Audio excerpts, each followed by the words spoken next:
Hallelujah. Hallelujah. कितना उत्तम है खुदा का दिन।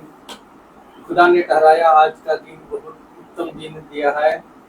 खुदा को हम धन्यवाद देते हैं क्योंकि खुदा हर हमेशा हम लोगों के साथ रहता है, हम लोगों के साथ साथ चलता है। खुदा से जो भी मांगते हैं खुदा वो हमें देता है, इसलिए खुदा को हम धन्यवाद दें। खुदा की योजना थी यहाँ पर महासभा हो, खुदा का वचन को सुनाया जाए। बहन सिस्टर ज्योति ने अपना दरवाजा खोला खुदा का वचन को सुनने के लिए, इसलिए खुदा को हम लोग धन्यवाद दें कि खुदा कितना महान है, कितना दयालु है, कि वह सर्वशक्तिमान है, कि खुदा हम लोगों के साथ खुदा कितना सामर्थ्य देते हम लोगों को, वह हम लोगों के साथ रहता है। इसलिए आइए उसको हम लोग आदर और महिमा दें कि पहले हम लोग प्रार्थना में जाएंगे, उसके बाद गीतों में, इसके बाद गवाही में, इसके बाद वचन की ओर जाएं। इससे पहले मैं घर की कोई भी सदस्य प्रार्थना में अगुवाई करें। पवित्र पवित्र पवित्र परमेश्वर, आसमान और जमीन के खालिक और मालिक, बड़ी आदर और दीनता के साथ पिता परमेश्वर अपने सिरों को आपके आगे झुकाते हैं। प्यारे पिता परमेश्वर, प्रभु जी संध्या की बेला के धन्यवाद करते हैं प्रभु जी कि आपने होने दिया कि हमारे घर में आपके नाम के हम सत्ताईश होने वाली हो सके। प्रभु जी धन्यवाद करते हैं कि आप रोहित भैया को लेके आए, और प्रभु जी दया चाहते हैं आपकी इस मीटिंग पर। अपने आशीष भरे हाथ को बढ़ाइए पिता परमेश्वर। हमारा प्रार्थना करना और वचन को सुनना वो आपको भाने वाला हो सके पिता परमेश्वर। जो भी रोहित भैया वचन हमारे बीच में बोलते हैं पिता परमेश्वर, वो दिन दुगना और रात चौगना फल पाए। प्रभु जी आगे की मीटिंग को आपके हाथ में देते हैं। जो भाई बहन हमारे यूट्यूब फेसबुक के द्वारा जुड़े हुए हैं इस मीटिंग में पिता परमेश्वर, उनको अपने विशेष आशीष के हाथ में बढ़ाइए प्रभु जी। इस प्रार्थना को आपके पाक सुंदर जलाली नाम से यीशु मसीह के वसीले से आमीन आमीन आमीन। Praise the Lord. आइए हम लोग गीत की ओर चलेंगे। इस प्रार्थना को आपके पाक गीत है आशीष को देख चाहते हैं, ईश्वर के पिता हम आपके। Praise the Lord. आइए हम लॉर्ड प्रेज और चलेंगे। लॉर्ड गीत है आशीष को देख चाहते हैं, ईश्वर के पिता हम आपके।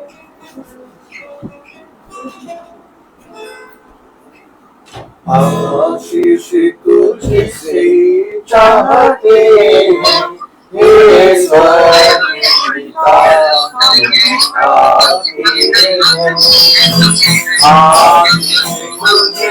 आशीष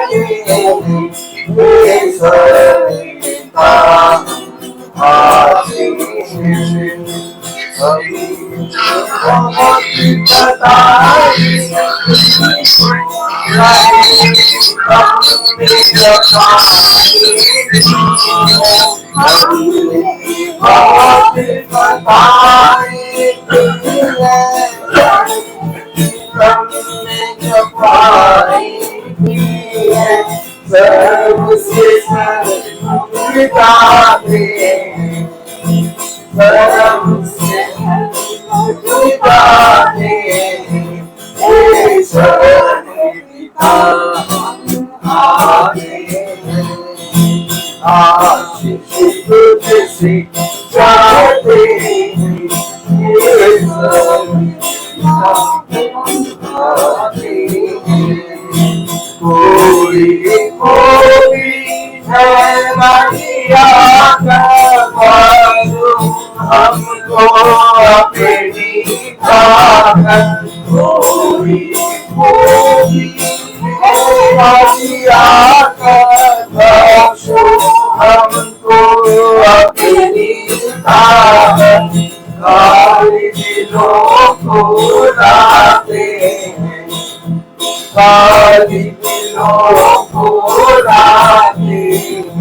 हैं, ईश्वर पिता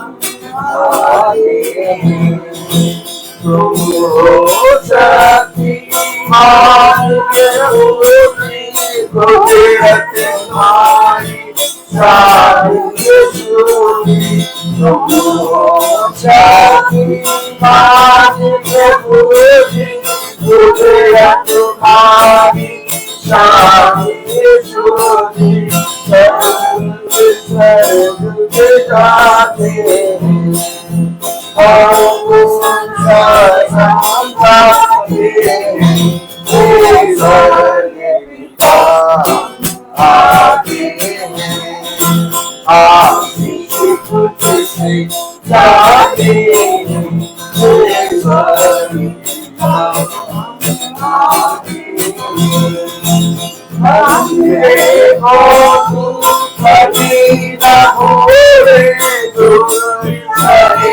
दुनिया में तुम्हें मरने को तू कभी न भूले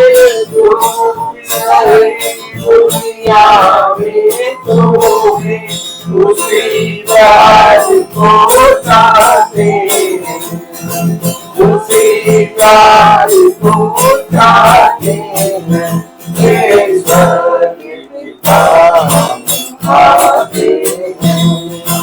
आशीष तुझसे जाते हैं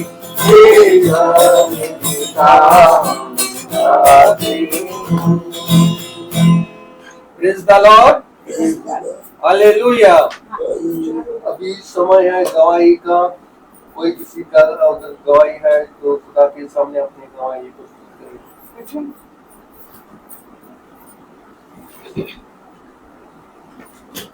धन्यवाद करती हूँ बीते दिनों के लिए। Praise the Lord. Praise the Lord. धन्यवाद करते हैं बीते दिनों के लिए कि और शैली के एडमिशन के लिए खास तौर पे धन्यवाद चाहती हूँ प्रभु ने उसको क्राइस्ट कॉलेज गाजियाबाद जो कि दिल्ली है एनसीआर उसमें उसका एडमिशन होने वाला हो सका और अच्छा कोर्स जो कि वो करना चाहते थे उसमें उसका एडमिशन हो सका। प्रभु की दया चाहते हैं आगे की पढ़ाई में सब बच्चों की मदद करें और प्रभु जो उनके जीवन के लिए बेहतर जानते हैं सारी योजनाएं प्रभु के द्वारा उनके अनुसार सब बच्चों को जितने भी मसीह बच्चे हमारे परिवार में हैं पिता परमेश्वर उन पर आशीष का हाथ बढ़ाए और सबको सब पर दया करें। Praise the Lord. Praise the Lord. Hallelujah. अभी समय है मैं से शुरू करूंगा वचन की ओर लेकर Praise the Lord. Praise the Lord. अब आवाज सुन लीजिएगा कैसी आ रही है। Praise the Lord. Hallelujah hallelujah hallelujah. Hallelujah. सच में खुदावन बहुत महान है और अनुग्रहकारी खुदा है। कल नेटवर्क बहुत मुश्किल से चल रहा था इसलिए 2-2 3-3 रिकॉर्डिंग हो गई लेकिन मैसेज पूरा रिकॉर्ड नहीं हुआ। इसके लिए मैं आप सबसे क्षमा मांगता हूं क्योंकि नेटवर्क आ नहीं रहा था। और आज हम बहन ज्योति विक्टर के घर पे आए हैं और खुदावन के वचन से हम सब एक शिक्षा और एक सीख लेने आए हैं। हाँ हम निकम्मे हैं, हाँ हम बहुत आयत से ढीठ हैं, हमारे माथे चकमक माथे पत्थर की तरह हैं। हम बार बार अपने सृष्टिकर्ता से दूर हो जाते हैं। हम नहीं जानते कि हमारा सृष्टिकर्ता कितना पवित्र है क्योंकि यदि हम जानते तो हम उसके सामने दीन बनते। लेकिन मेरे प्यारे भाई बहनों खुदावन ने जो कहा क्रूस पे कि ये नहीं जानते। आमीन। और ये सच है। आज भी हम प्रार्थना करते हैं, आज भी हम महासभा को रोज प्रचार करते हैं, आज भी हम स्तुति महिमा के गीत गाते हैं, आज भी हम गवाहियां देते हैं और आज भी हम यीशु मसीह के नाम में प्रार्थना करते हैं। लेकिन इसके बावजूद हम यीशु मसीह को नहीं जानते। इसलिए खुदा के वचन में लिखा है कि और अनंत जीवन बोले और अनंत जीवन एकमात्र सच्चे खुदावन एकमात्र सच्चे खुदावन यीशु मसीह को जानना है।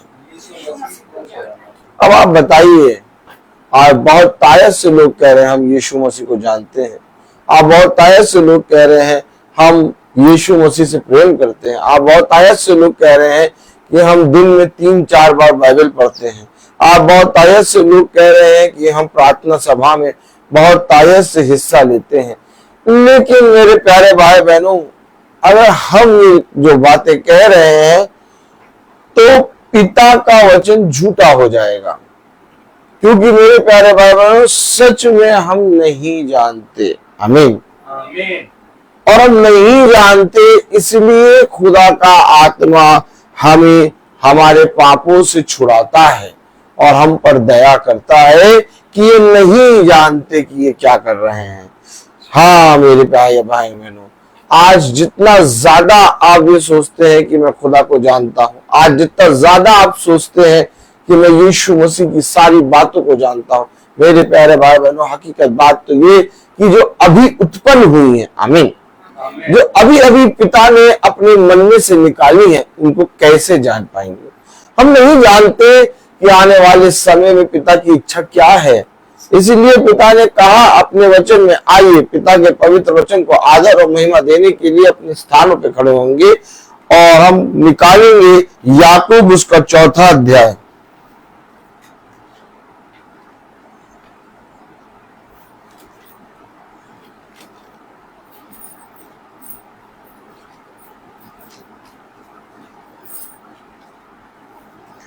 याकूब उसका 4था अध्याय और उसकी 8वीं आयत हम सब निकालेंगे और हम सब एक साथ पढ़ेंगे। याकूब उसका 4था अध्याय और उसकी 8वीं आयत में ये लिखा है, खुदा के निकट आओ तो वह भी तुम्हारे निकट आएगा। हे पापियों, अपने हाथ शुद्ध करो और हे दुचिते लोगों, अपने हृदय को पवित्र करो। खुदा का वचन जो कि पवित्र है, इस पवित्र वचन को खुदा हम निकम्मों को समझने और उस पर चलने की सामर्थ प्रदान करे। आमीन। आमीन। हम सब अपने स्थानों पर बैठे हैं।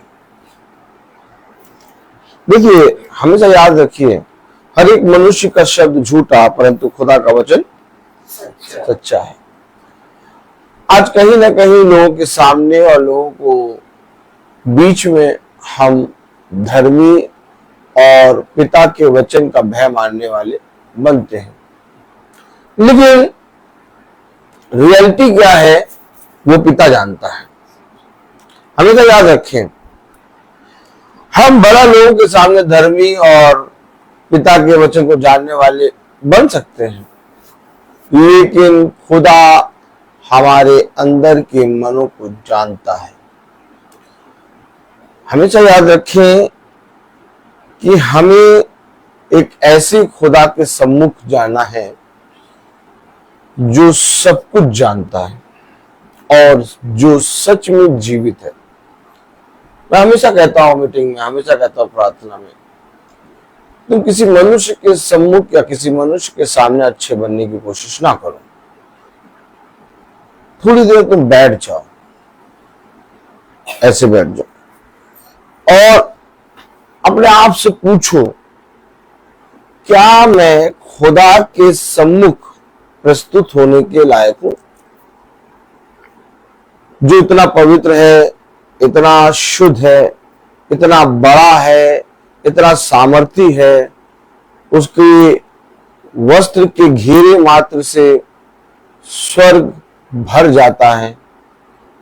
आपने और हमने यीशु मसीह को कहां पर रखा है? जब हम अपने जीवन से में बैठ जाते हैं और अपने जीवन में एक बार पूछते हैं कि क्या मेरे काम, क्या मेरा जीवन यीशु मसीह के सम्मुख प्रस्तुत होने के योग्य है? हम किसी याजक से ना पूछें, हम किसी बहन से ना पूछें, हम किसी भाई से ना पूछें, हम अपने आप से पूछें। मेरे पीछे बोले, कलाम में लिखा है, मनुष्य के मन की बातें मनुष्य की आत्मा जानती है, और सिवाय मनुष्य की आत्मा को छोड़ उसे कोई नहीं जानता। ठीक इसी प्रकार से खुदा के मन की बातें खुदा का आत्मा जानता है और उसे छोड़ कोई नहीं जानता। कोई नहीं। अब आप मुझे बताएं, एक समय आने वाला है जब हम उसके सामने प्रस्तुत होंगे। अभी वो दिखाई नहीं दे रहा, अभी वो सुनाई नहीं दे रहा, लेकिन अभी वो महसूस होता है। पतरस ने कहा मुझे धुंधला धुंधला दिखाई दे रहा है।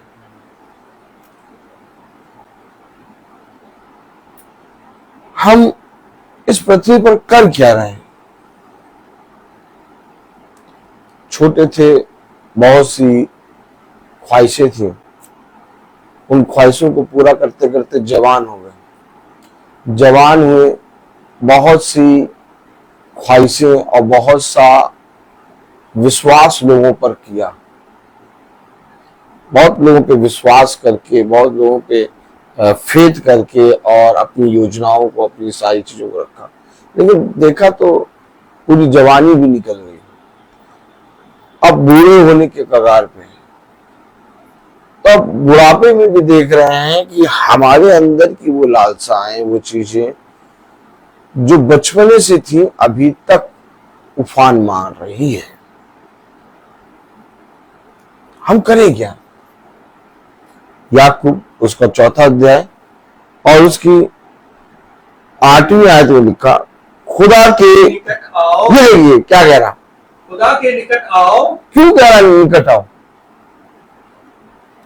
ये एक एक चीज जानता है। वचन में यूं नहीं लिखा खुदा के निकट आओ। ये जानता है कि अंत के समय के लोग ज्योति से अधिक अंधकार के चाहने वाले होंगे,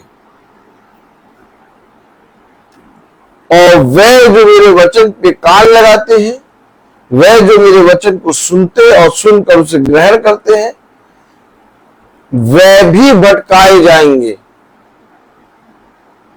आप समझे? इसलिए कह रहा निकट आओ। अब बहुत ध्यान से देखिए, कौन खुदा के निकट है और खुदा के निकट किसे कहते हैं? किसे कहते हैं कि खुदा के निकट आओ? क्या है खुदा के निकट आना? क्या खुदा के निकट आना ये कि बाइबल को अपने सीने से लगा के सो जाओ? या खुदा के निकट आना ये है कि बाइबल की आज्ञाओं को पढ़ते रहो? कि खुदा के निकट आना खुदा की इच्छा को पूरा करना है? क्या है आपके जीवन का लक्ष्य? क्या है खुदा के निकट आना? खुदा ने कहा बुलाए गए बहुत, परंतु चुने गए कम। खुदा ने कहा सुनने वाले बहुत हैं, परंतु उस पर चलने वाले कम हैं। हमेशा याद रखो, खुदा क्यों अपने वचन में कह रहा खुदा के निकट आओ? हर एक दिन और हर एक समय उसकी इच्छा अपने जीवन से पूरा करने का यत्न करो। हेलो, हर एक दिन, हर एक क्षण अपने जीवन से खुदा की इच्छा पूरी करने का यत्न करो।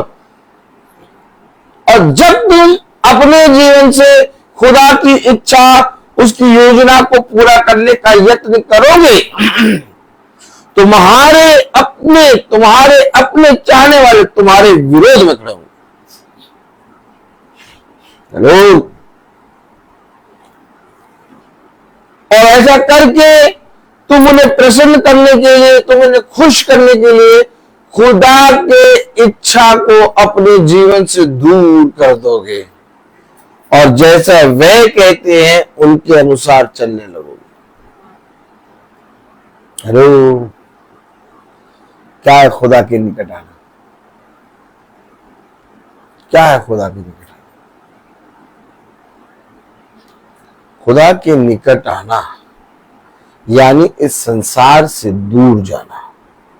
खुदा के निकट आना यानी अपने आप का इनकार करना। खुदा के निकट आना यानी अपने आप को दीन बनाना। खुदा के निकट आना यानी अपने जीवन में खुदा के वचन, उसकी इच्छा को प्रथम स्थान देना।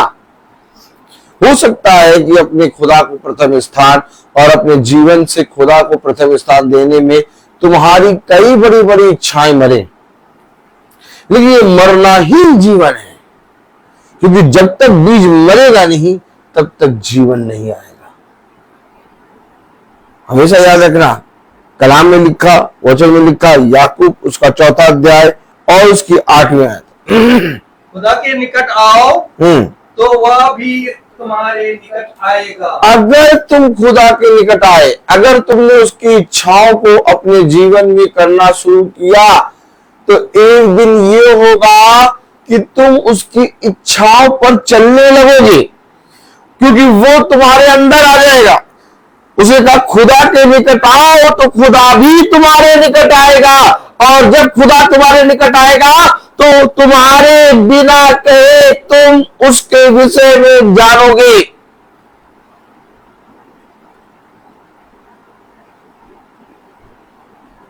क्या कारण था?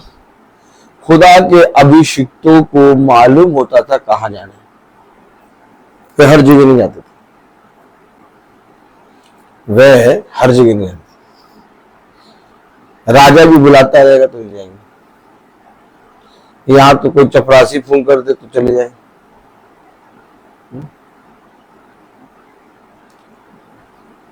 कोई भी कहीं भी बुलाए वे नहीं जाएंगे। उनको मालूम है कि उन्हें कहां जाना है, उन्हें मालूम है कि उन्हें कहां जाके बैठना है और कहां पर किस मेज से खाना है। उन्हें हर एक चीज की बुद्धि खुदा देता था। अब कितने काम हम बिना खुदा से पूछे किसी से भी बात कर लेते, कुछ भी कर लेते, क्या करते। इसका मतलब ये नहीं कि संसार से दूर हो जाओ, मैं इसका मतलब ये नहीं कह रहा कि आप किसी मनुष्य से बात करें, सबसे बात करें, लेकिन दुष्ट की दुष्टता को जानकर उससे दूर हो जाओ। कहीं तुम उसकी दुष्टता में पड़कर अपने कीमती बीजों को खो ना दो, क्योंकि उनके पास तो सब नाश होने वाली वस्तुएं हैं, क्या नाश होने वाली वस्तुएं, और तुम्हारे पास खजाना है, उत्तम उत्तम पदार्थ। तुम्हारे पास इतना उत्तम पदार्थ, इतना उत्तम पदार्थ, सिवा की ये रानी आ रही देखने कि इसके पास कैसी बुद्धि है। हमें याद रखना, वचन में जो चलता है वो बहुत आयत से, हर एक चीज से भरा हुआ होता है, सामर्थ से, अनुग्रह से, उसकी दया से, उसकी करुणा से, उसके धीरज से, उसकी शांति से, उसके पवित्र नाम, सब नामों में जो धन्य है उस नाम से भरा हुआ होता है। और शैतान का काम होता है कि वही कीमती बीज उससे चुराए। यहां तक शैतान यीशु मसीह के सामने आ गया और उससे वो सामर्थ जिसके द्वारा यीशु मसीह इस पृथ्वी पर आया उससे लेना चाहता था। और वो सामर्थ क्या थी? कि तुम मेरे सामने झुक जाओ। वो क्या था? कि तू अपने पिता के सिवा और किसी का आदर ना कर, तो झुकना। आमीन। तो वो पिता की आज्ञाओं को चुराने यीशु मसीह के पास भी आ गया। तो जो शैतान यीशु मसीह के सामने भी आके उसकी आज्ञाओं को चुराने की कोशिश कर सकता है, वो हमारे और आपसे क्या ना चुरा लेगा। इसीलिए तो कह रहा है कलाम, इसलिए तो वचन कह रहा है, क्या कह रहा है कलाम? याकूब उसका 4 अध्याय और उसकी 8वीं आयत में, के निकट आओ तो वह भी तुम्हारे निकट आएगा। हे पापियों, अपने हाथ शुद्ध करो। देखिए क्या बता रहा है हमको। अरे पापी हैं, यही होंगे पापी, और क्या? हम तो भी ना पापी हैं। तो हम तो पहले, सबसे पहले बाइबल पढ़ते हैं।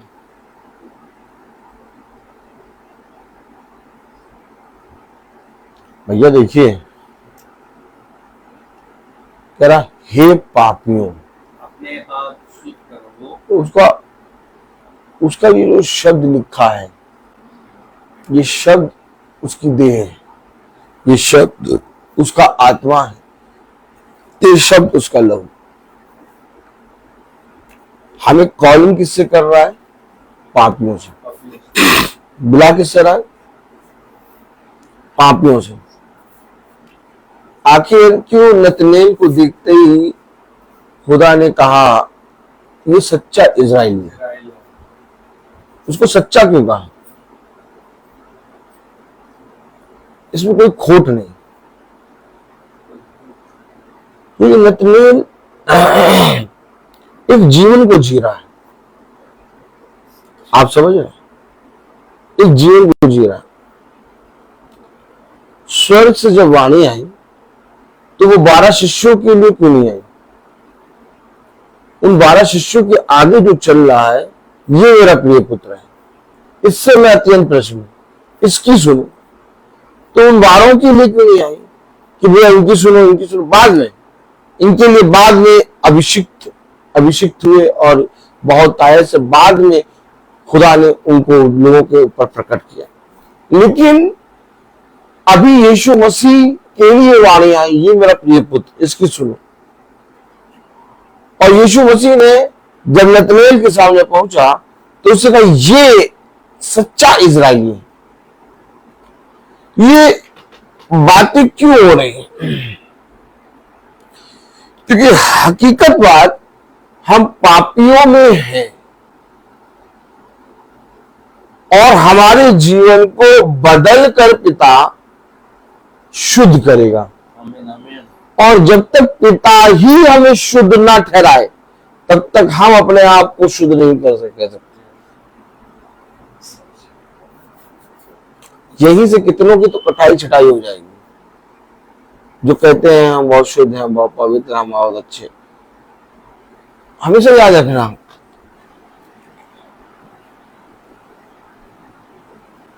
यशायाह ने कहा हाय हाय मैं अशुद्ध होठ वाला मनुष्य। एक भविष्यवक्ता कह रहा मैं अशुद्ध होठ वाला मनुष्य, मैं अशुद्ध होठ वाले मनुष्यों के बीच में रहता हूं। अपने आप को वो कॉलिंग कर रहा है, मैं पापी। क्या कॉलिंग कर रहा है? मैं पापी। देखा आपने देखा? अपने आप को अभिषिक्त करा। यदि संसार में कोई पापी है तो सबसे बड़ा पापी मैं।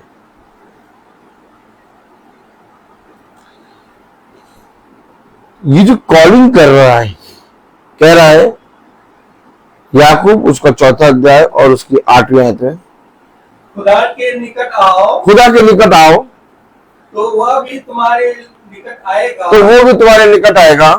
हे पापियों, ये अपने हम यहाँ हैं, हम यहाँ हैं। यहाँ हम कहाँ हैं?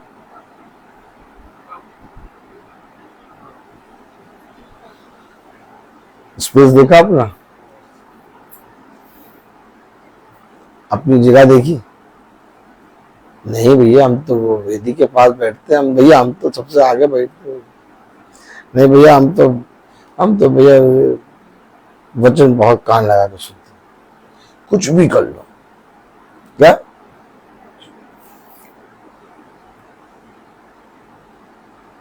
एक जगह है, एक स्पेस है जहां हम गिरे। कुछ समझ में आ रहा है? नहीं, हम अपने स्थान से गिर गए और जिस स्थान पे हम आए वो अशुद्धता और पाप से भरा था, और वो अशुद्ध और वो पाप पूरे हमारे अंदर आ गए। अब यीशु मसीह क्योंकि सच्चा है, यीशु मसीह झूठ नहीं बोल सकता, इसीलिए उसने कहा मैं पापियों के लिए आया। उसने उस समय भी हमें कॉलिंग करी पापी।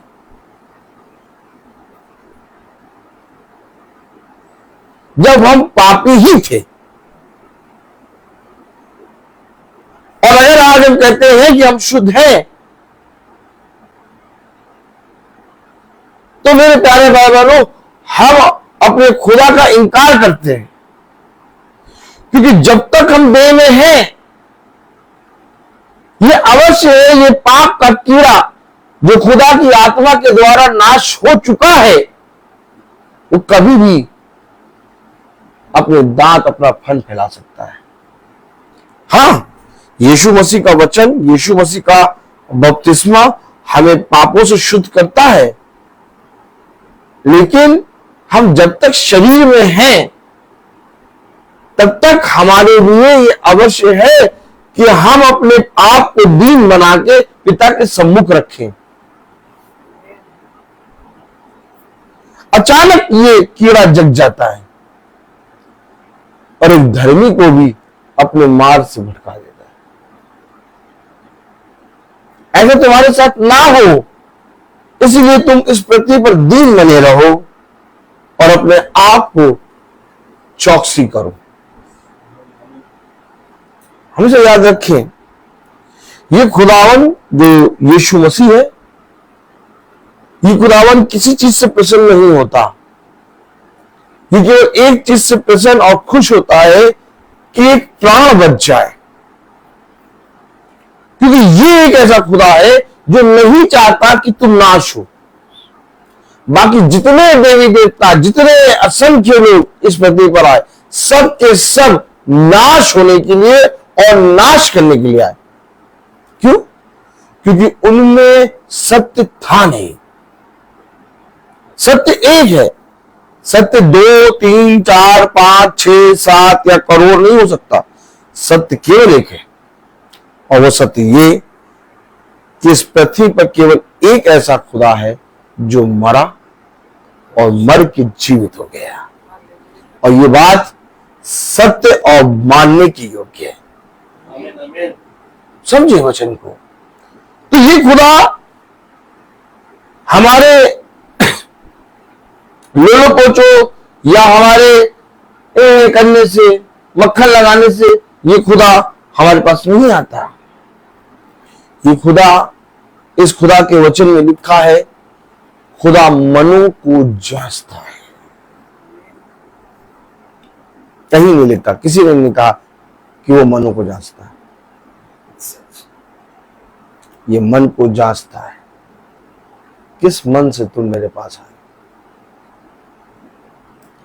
ऐसे तो बहुत तेरे लोग निकट आ गए, लेकिन जब मनु को जांचने की बारी आई तो सबकी छटनी हो गई, और जब सबकी छटनी हुई तो पता चला एक भी ना निकला जो पूरे मन से आया। अरे भैया, वहां तो यीशु मसीह के नाम में भैया बहुत भीड़ लगी, बहुत लोग आए थे भैया, क्या सेमिनार था। आके देखो,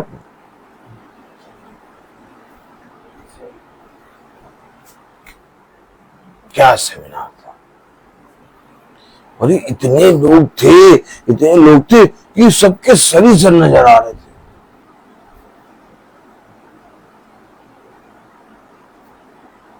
बहुत लोग थे। यीशु मसीह नाम ही नहीं ले रहा, यीशु मसीह नाम ही नहीं ले रहा कि बहुत लोग थे, कितने लोग थे। कह रहा मैंने मनु को जांचा, एक भी नहीं था। क्या नहीं है?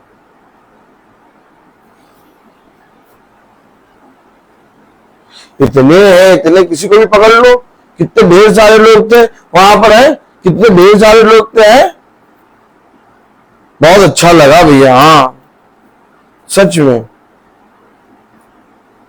आइसक्रीम वो बटर स्कॉच वाली चल रही थी।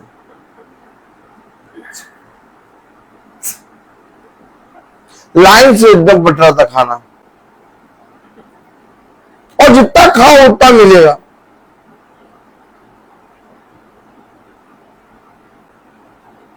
और जगह जगह स्टॉल लगे थे। ऐसा नहीं कि भीड़ एक ही में कूद जाए। और वचन क्या हुआ था? वचन क्या वर्शिप हुई, वर्शिप बहुत बढ़िया थी। ये आई थी तो ऐसे हुआ था कि ऐसा लग रहा था सवेरा, सुई गिरा दो तो ढूंढ लो। वचन क्या था?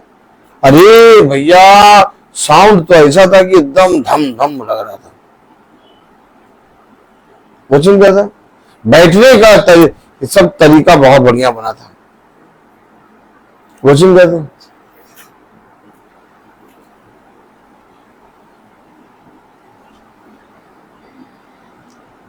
तुमने वहां क्या देखा? हवा में उड़ते हुए पत्ते,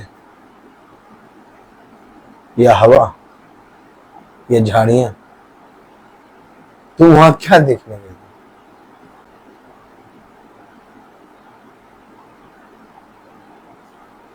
कभी भी जिक्र नहीं किया प्रभु ने।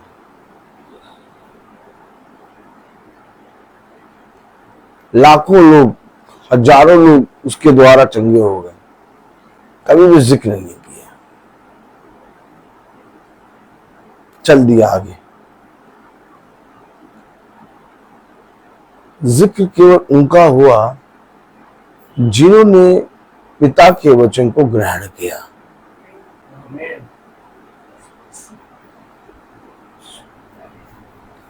याद रखो, वचन में एक चलना है, और वो चलना हर एक जने से हो नहीं पाता।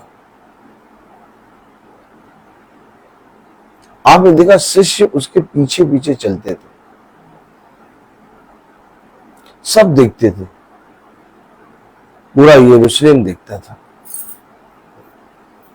जहां जहां जाते थे हर एक नगर ये गवाही देता था कि कुछ स्त्रियां और उसके शिष्य उसके पीछे चलते।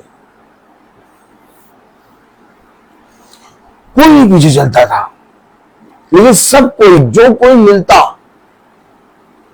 कोई मिलता यीशु मसीह को, वो उसको गुरुवर कहता था।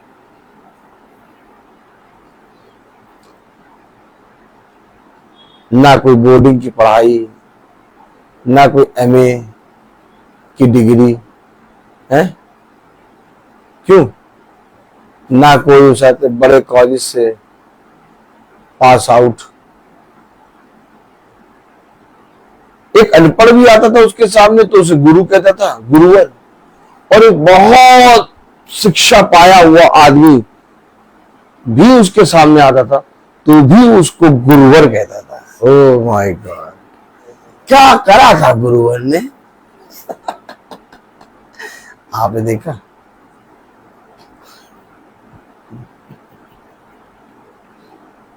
आपने देखा? क्यों गुरुवर कह रहा हूं? जब राजा आया तो राजा ने उससे कहा, क्या तू यहूदियों का राजा है? उसने कहा, तू स्वयं कहता है राजा।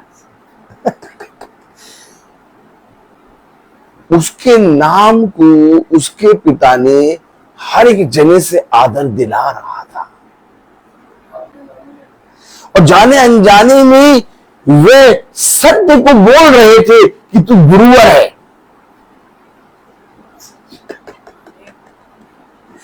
आपने देखा? जाने अनजाने में राजा भी उसे यहूदियों का राजा कह रहा था, और जो कह रहा था वो सच है। जो काम पिता कराना चाहता है उसे लोग करेंगे, चाहे वो जाने या ना जाने, लेकिन धन्य होता कि तुम उसे जानते हो। पिता तो सब काम करा लेगा, पिता तुमसे, तुम्हारी से जीवन से वो सेविका ले लेगा, सेविकाई जो उसने दिया है तुम्हें। लेकिन अगर तुम उसे जानोगे नहीं तो तुम्हारे लिए उस सेवकाई से अच्छा होता कि वो सेवकाई तुम्हें ना मिलती। उसे कहा इससे अच्छा होता कि तुम मेरे वचन को ना जानते। हमेशा याद रखो, हमें कॉलिंग किया जा रहा है, हे पापियों। अगर मैं अपने आप को इस कैटेगरी में हमेशा रखूं तो मैं सबके सामने आराम से अपने जीवन को जी लूंगा। लेकिन अगर मैं अपने आप को इस कैटेगरी से यहां रखूं कि मैं 18 साल 19 साल से प्रचार कर रहा हूँ, मैं पास्टर हूँ, मैं एक अच्छा याजक हूँ, प्रतिदिन मीटिंग करता हूँ, तुम कौन हो? तो मैं आराम से जी नहीं पाऊंगा,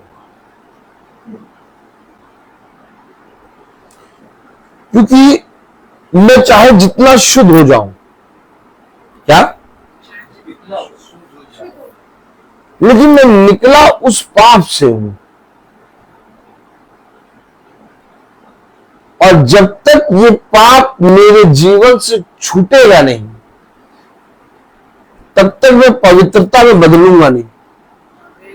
उसे कहा अंश अंश करके तुम बदलोगे, आवाज है कि नहीं? अंश अंश करके, कैसे? अंश अंश करके तुम्हारी देह बदलती जाएगी। तो ये अंश अंश करके क्यों बदल रहा है?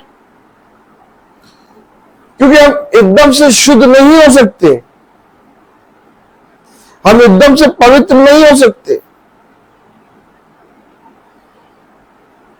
हम एकदम से अगर आप कहें कि हम अपने सारे पापों से छूट गए तो नहीं हो सकता, क्योंकि इस पृथ्वी पर हमारे लिए एक युद्ध है, और जैसे जैसे हम अपने जीवन से अपने पिता की इच्छा को पूरा करते हैं, उस युद्ध में हम जयवंत होते हैं। और ये युद्ध एक दिन का नहीं है, ये युद्ध जब तक तुम इस पृथ्वी पर जीवित हो तब तक है। क्योंकि जैसे ही तुम गिरे, तुम न्याय में दिए जाओगे। धन्य है वो मनुष्य जो इस पृथ्वी पर जीवित रहते हुए अपने पापों का अंगीकार करके अपने खुदा के सामने दीन बन जाए, तो पिता उसे गिरने नहीं देगा, क्योंकि वो बदल जाएगा। तो वचन हमें कह रहा, क्या कह रहा?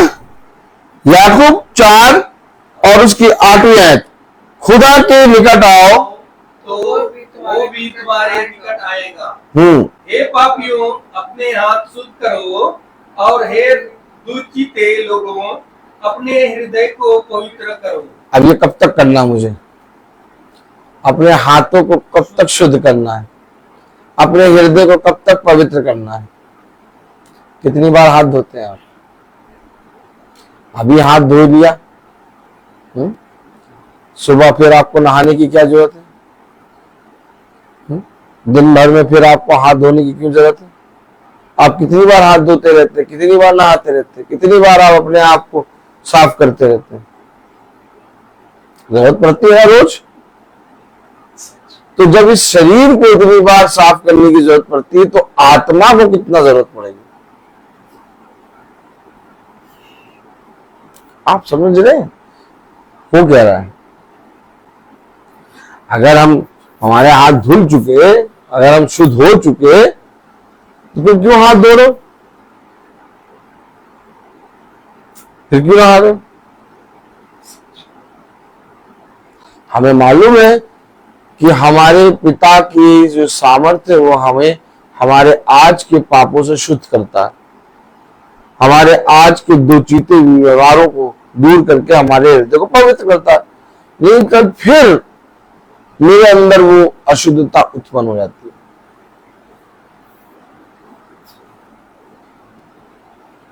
कैसे कैसे उत्पन्न होगी? तुम्हें तो खुदा ने शुद्ध कर दिया था। यही है आत्मिक भोजन। अगर तुम ये मानते हो कि मैं कल फिर अशुद्ध हो जाऊंगा, कल क्या मैं अभी रात ही रात में कुछ ना कुछ विचार सोच के अशुद्ध हो जाऊंगा, तो फिर क्यों नहीं ये मान लेते हो कि ये मेरे लिए बहुत आवश्यक है कि मैं पिता के निकट आऊं? फिर क्यों कहते हो कि भैया हम तो संडे को चर्च हुआ थे, अब हफ्ते भर में क्या करना? हफ्ते हम तो हर संडे चर्च जाते हैं, क्या आएगा? हम हर संडे चर्च जाते हैं। तुमको मीटिंग कराने की या मीटिंग सुनने की कोई जरूरत ही नहीं। अगर हर संडे चल जाते तो हफ्ते में पता चला 7 दिन होते।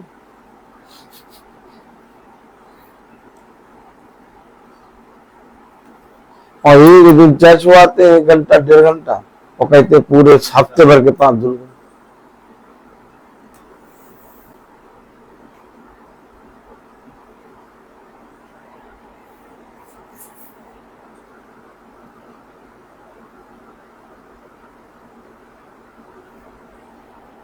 देखा आपने?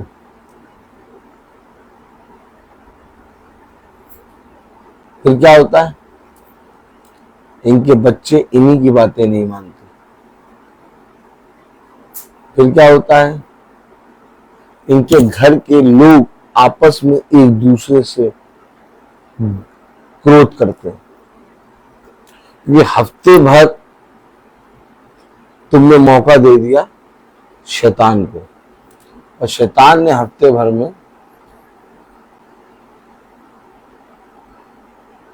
पूरा का पूरा दुष्टता भर दिया। लेकिन जो प्रतिदिन बने रहते हैं, जो प्रतिदिन चलते रहते हैं, वह झगड़े को कम करते हैं, क्रोध को कम करते हैं, शांति के दूत होते हैं और पिता की इच्छा को अपने जीवन में प्रकट करते हैं। कोई भी चीज, कोई भी जना घर के झगड़े को रोक नहीं सकता।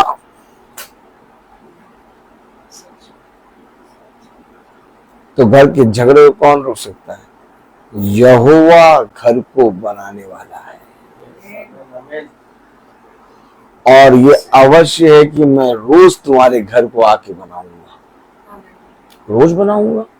बच्चे ना सुने वचन, बच्चे ना सुने वचन, तुम सुनने बैठो, तुम सुनने बैठो, तुम कहो प्रस्तुत हो प्रभु।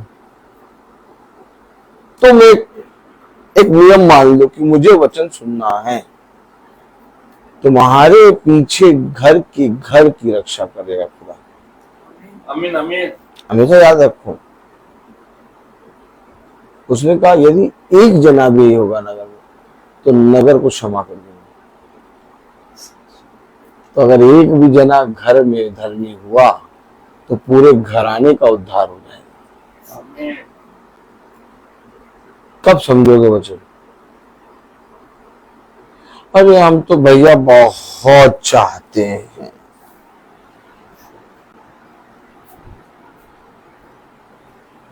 हम भैया बहुत चाहते, पता नहीं क्यों हमारा लड़का ही ऐसा है। भैया हम तो बहुत चाहते, पता नहीं क्यों भैया हमारा पति ऐसा है। भैया हम तो बहुत चाहते हैं भैया, पता नहीं क्यों हमारी पत्नी ऐसी है।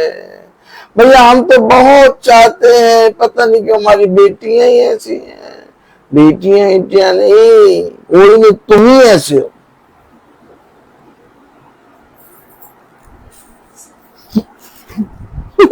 कौन ऐसा? तुम ही।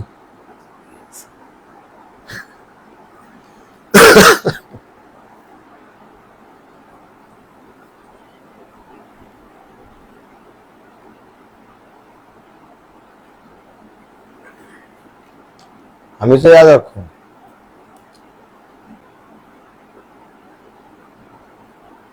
पिता एक देह के अंदर से काम करता है, और अगर घर में एक देह तैयार है तो उस देह से पिता सारे घरों की देहों को जीत लेगा। लेकिन एक देह स्थिर हो, एक चल रहा था जिसके अंदर खुदा काम कर रहा था, मूसा, उसके पीछे 20 लाख चल रहे हैं। ताली बजाओ। सोचो, खुदा ने एक देह तैयार करी, वो देह मूसा की, और उस देह के अंदर अपने आत्मा, अपने वचन को दिया, और उस वचन, उस देह के जो आगे आगे चल रहा था, पीछे 20 लाख चल रहे। अब इस देह में इतनी सामर्थ खुदा ने दे है कि 20 लाख को खुदा इस देह से चला सकता है। तो जो खुदा 20 लाख को चला सकता है वो तेरे 20-25 लोगों को नहीं चला सकता। ओह माय गॉड, चलाएगा तो सब यही। एक तैयार हो जाओ। हम तो भैया तैयार हो जाते हैं।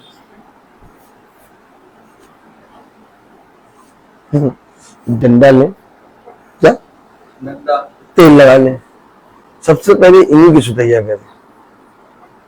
हम तो भैया तैयार हो जाते हैं भैया, क्या करें भैया। क्या देखिए, क्या करें भैया, कोई ले जाने वाला ही नहीं।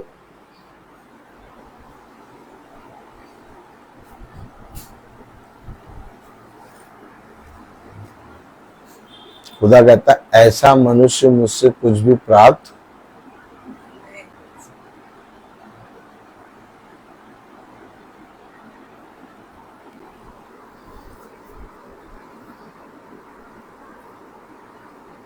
हमारी रोमिका भाभी गिरी, हड्डी टूटी, सारे डॉक्टर ने कहा ऑपरेशन होगा। हमने दुआ करी तो ऑपरेशन नहीं होगा। 3 दिन के बाद अभी गए सूर्या फिर लेके, तो कह रहे बहुत इंप्रूवमेंट हो गया, हो सकता ऑपरेशन ना हो। देखिए प्रार्थना,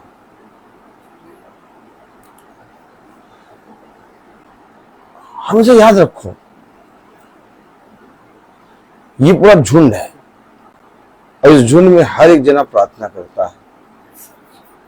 केवल मेरी प्रार्थना नहीं बल्कि हम सब की प्रार्थनाओं से ये प्रभाव होता है। हमेशा याद रखो अपने खुदा के सम्मुख सीधे मन हो जाओ, टी पी टाए टू ना करो और चुबक चिरमिक करके बुद्धि ना लगाओ।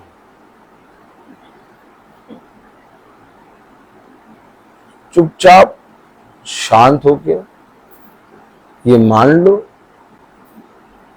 कि मैं दो चीता, पापी और अपने हृदय को निरंतर अशुद्ध करने वाला मनुष्य भैया हूं मैं, मुझे आवश्यकता है,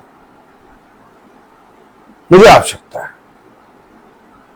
भला चाहे कोई कहे भैया दूसरा, अरे नहीं भैया हम तो ऐसे नहीं, हम तो बहुत अच्छे हैं, तुम इतनी प्रार्थना करते तुम अपने आप को ऐसे कैसे कह रहे हो? नहीं भैया मैं हूं।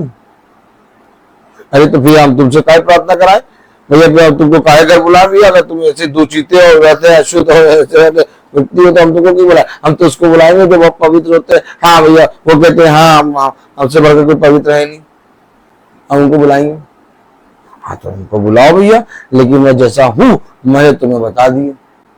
क्या मैंने तुम्हें बता दिया, मैंने तुम्हें बता दिया कि मैं दो चीता, पापी और हृदय में अशुद्ध बातें रखने वाला हूं। मैं हूं। अब मुझसे प्रार्थना कराना तो कराओ, मुझे बुलाना तो बुलाओ, नहीं बुलाना प्रभु आपको आशीष दो, मुझे कोई मतलब नहीं, लेकिन मैं हूं, मैं ऐसा हूं मैं। सब सुन लो भैया, फेसबुक पे भी बोल रहा हूँ, यूट्यूब पे भी बोल रहा हूँ, हूँ पापी। कल से सारी प्रार्थनाएं बंद कर दो, एक ऐसे व्यक्ति को बुला लो जो शुद्ध हो। मैं हूं पापी, हाँ मुझे जरूरत है यीशु मसीह की, हाँ मुझे निरंतर जरूरत है यीशु मसीह की, मुझे निरंतर इसकी सामर्थ्य की जरूरत है। आमीन आमीन। कहीं बोलो वहां खड़े होकर बोल दो मैं हूं पापी, मुझे कोई मतलब नहीं। तुम्हें अगर अच्छा लगता है, अगर मेरा ये स्वभाव अच्छा लगता है मुझे बुलाओ, नहीं अच्छा लगता ना बुलाओ, लेकिन मेरा ये स्वभाव है, क्या करूं, क्या करूं बताओ। मैं अपने आप को झाड़ा फुकारा पुता पुताया करके तुम्हारे सामने प्रस्तुत नहीं रख सकता। मैं जैसा हूं वैसे ही तुम्हारे सामने हूं। तुम चाहो तो मुझे एक्सेप्ट करो और तुम चाहो तो मुझे एक्सेप्ट ना करो।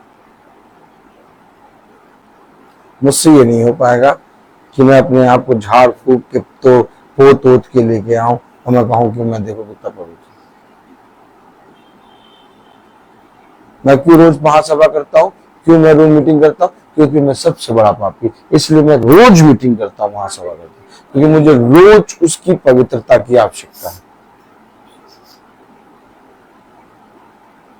मुझे आवश्यकता है, मुझे आवश्यकता रहेगी, और जब तक इस पृथ्वी पर मैं जीवित हूं उसके बाद भी मुझे आवश्यकता यीशु मसीह की रहेगी। मैं बोलता हर चीज का एक।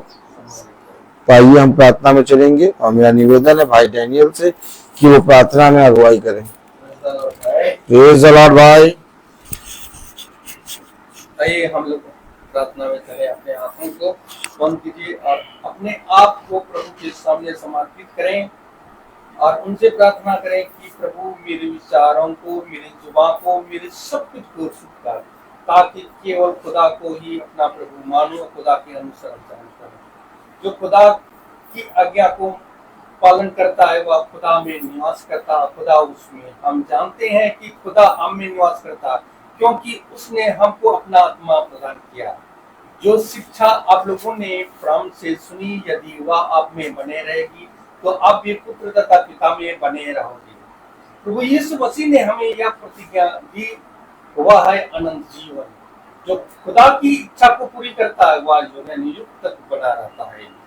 हे प्रभु तेरी सेवक की कृपा दृष्टि कर, तुम्हारे ज्योति मनुष्यों के सामने चमकती रहे, जिसे तुम्हारे भले कामों को देखकर तुम्हारे स्वर्ग पिता की महिमा करे। हे पिता सर्वशक्तिमान आनंद और शक्तिमान प्रभु ईश्वर, तू महा दयालु पिता है, तो सर्वशक्तिमान है कि जो खुदा की योजना के अनुसार आप सर्वशक्तिमान हैं। आपकी इच्छा के अनुसार हम लोग यहाँ पर एकत्रित हुए खुदा, ताकि आपका वचन को सत्य में ग्रहण करने की सामर्थ्य दीजिए। आपका अनुग्रह इस घर में बने रहे खुदा। यहाँ पर उपस्थित हर एक जन के लिए मैं दुआ करता हूँ खुदा, ताकि जो आज का वचन जो आपने दिया है खुदा, ताकि इस वचन को सत्य में ग्रहण करने की सामर्थ्य दीजिए और आपका अनुग्रह हर एक लोगों पर बने रहे खुदा, ताकि आपका वचन को सुन सके, जान सके और उस पर चल सके। खुदावन मैं धन्यवाद देता हूँ क्योंकि आपने यहाँ पर आपकी योजना के अनुसार हम लोगों को एकत्रित हुए आपका वचन को सुनने के लिए। खुदा आप हम लोगों को सिर्फ में यहाँ पर एकत्रित किया है कि आपका जो वचन इस महासभा में, इस घराने में बोया गया खुदा, ताकि उस वचन को हम लोग सत्य में ग्रहण करने की सामर्थ्य दीजिए। क्योंकि जो आपने कहा है खुदा कि जो मेरी आज्ञा को पालन करता है वह मेरी शिक्षा पर चलेगा और मैं उसे प्यार करता हूँ और मेरा पिता भी उसे प्यार करेंगे और मैं उसके पास आकर उसमें निवास करूंगा। खुदावन मुझे ऐसी शिक्षा दे कि मैं सारे हृदय से तेरी स्तुति कर सकूं, तेरी महिमा पर चल सकूं। खुदावन जो आप पर भरोसा रखते हैं वह युगन युग तक बना रहता है। तेरी शिक्षा ही आत्मा और जीवन है। आपके शब्दों में अनंत जीवन का संदेश है। प्रभु कहते हैं कि मैंने तुम्हें चुना है जिससे तुम जाकर फल उत्पन्न करो और तुम्हारा फल बना रहे।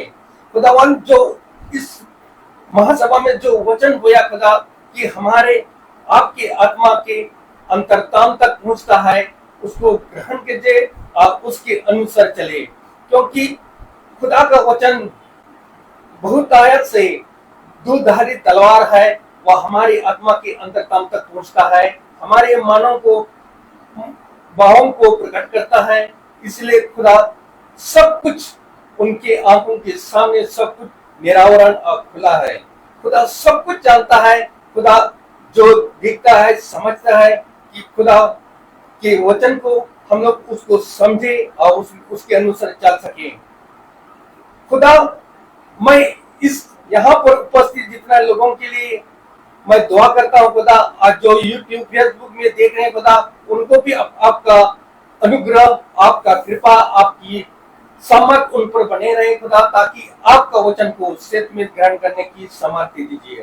खुदावन मैं अपने भाई के लिए भी यही दुआ करता हूँ कि वह हमें दिन प्रतिदिन आपकी आत्मा में आपका वचन को सत्य बताते हैं और उस वचन के अनुसार हम लोग शिक्षा ग्रहण करते हैं और उसको हम जानते हैं खुदा, और उसके अनुसार हम चल सके। इसलिए आपका अनुग्रह, आपकी कृपा की, आपकी सामर्थ की आवश्यकता है। इसलिए खुदा हम लोगों को आपका सामर्थ, आपका अनुग्रह हम लोगों को बने रहे खुदा, ताकि आपका वचन को सत्य में ग्रहण कर सके।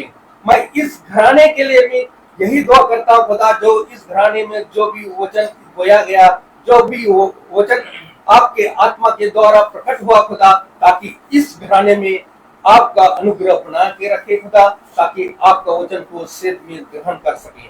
हम यही दुआ करते हैं हमारे प्रभु यीशु मसीह के नाम पर, आमीन। हे हमारे पिता तू जो स्वर्ग में है, तेरा नाम पवित्र माना जाए, तेरा राज्य आए, तेरी इच्छा जैसे स्वर्ग में वैसे इस पृथ्वी पर भी पूरी हो। हमारा प्रतिदिन का आहार हमें दे, और हमारे अपराध हमें क्षमा कर, जैसे हम भी अपने अपराधियों को क्षमा करते हैं, और हमें परीक्षा में न डाल, परंतु बुराई से बचा। बादशाह तो जरा महिमा सदा तेरी है, आमीन। और हमारे खुदावन यीशु मसीह का फजल, खुदा बाप की मोहब्बत, पाक रूह की रिफाकत और शराकत हम में से हर एक विश्वासी जन के साथ अब से लेकर अनंत काल तक पूरी होते पाए, आमीन। धन्यवाद धन्यवाद धन्यवाद, सारी आशीषों के सोते धन्यवाद धन्यवाद धन्यवाद धन्यवाद, सारी आशीषों के सोते धन्यवाद, सारी आशीषें आती ऊपर से, हालेलुया। धन्यवाद धन्यवाद धन्यवाद, सारी आशीषों के सोते धन्यवाद।